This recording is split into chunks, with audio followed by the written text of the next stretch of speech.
And on this issue of funding, the administration has money to send to Lebanon without Congress coming back. But Congress does have to come back to approve money to send to people in North Carolina. Do I have that right? Here's what I'm going to be very clear about. The president and the vice president has had a robust whole of government response to this. Hundreds of millions of dollars. I said it at the top, more than $200 million that we have directly put towards survivors here for disaster help. And that's because of this president's commitment to make sure that we are there for communities that are impacted. We take this very seriously again.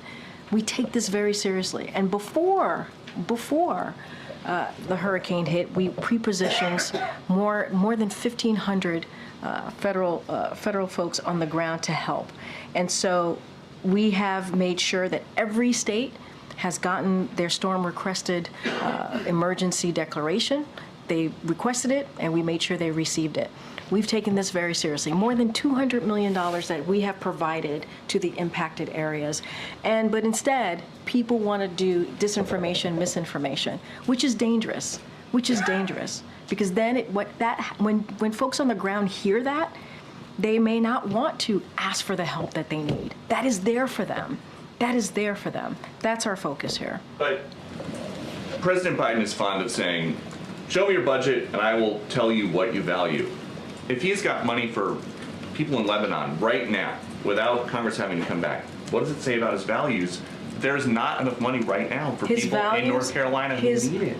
That's not misinformation. Wait, no, that is your whole premise of the question is misinformation, sir. What you do? Yes, it's misinformation. Is there money to send to Lebanon right now? I just mentioned to you that we provided more than $200 million to folks who are impacted in the area, and I just shared with you that people are deciding not to. People are deciding not to. Letter to Congress that there's not enough money to help people in North Carolina. We're talking about the SBA disaster loan. That's money for people in North Carolina. And that's important, and people in North Carolina need that. Wait, this is nothing new. Peter, this is nothing new. Congress comes together, they provide money, millions of dollars, for disaster relief. We're asking them to do the job that they have been doing for some time. From a letter that President Biden sent to Johnson, McConnell, Schumer, and Jeffries. The president's letter is not misinformation. Would you agree? No, the way you're asking me the question is misinformation. There is money that we are allocating to the impacted areas, and there's money there to help people who truly need it. There are survivors who need the funding, and it's there. That you don't like misinformation. I actually said we have the money available to help survivors of Hurricane Helene and also Hurricane Milton. Now there's going to be a shortfall, right? Because we don't know how bad Hurricane Milton is going to be. And so we're going to need additional funding. That's exactly what I just asked about. And you said it was misinformation. Yes. What you're asking me is why Congress needs to come back and do their job. That's what you're asking me. Congress needs to come back and do their job and provide extra assistance, extra funding to disaster relief fund.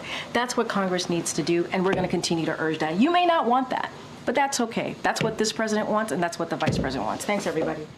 They're eating the dogs, they're eating the cats. Eat the cat, eat the cat. They're eating the dogs, they're eating the cats. Eat the cat. What?